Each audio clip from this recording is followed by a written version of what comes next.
I grew up in Potts Camp, Mississippi. My grandparents had a farm, and I always loved animals. And if you love animals, you go to Mississippi State. And so I thought I was going to be a veterinarian.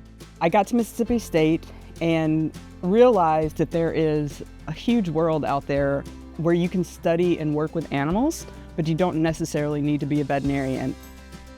Surprisingly and enough, beavers came along because of COVID. And I had an opportunity to raise a raccoon for a rehabber. And it's something that my family enjoyed. And so once the lockdowns had lifted, we decided, you know what, we're going to keep helping out rehabbers. And it was then that a rehabber handed me a baby beaver.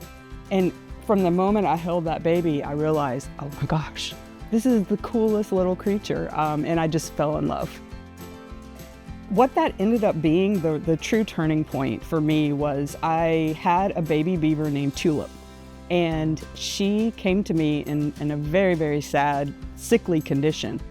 So when I went to the literature to do a little research and understand, okay, I'm sure that we've studied beavers and we understand these things, to finding that there was nothing about that.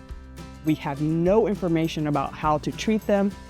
And one of my marine mammal veterinarians said, I think we should scale down manatee medicine for this baby beaver.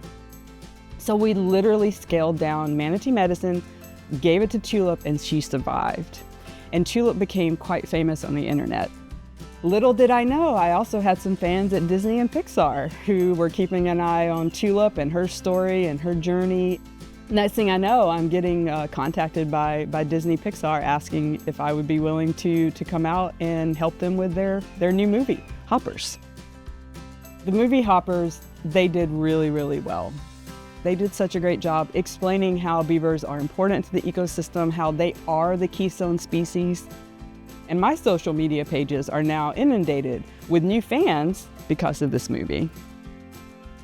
I am absolutely passionate about this work.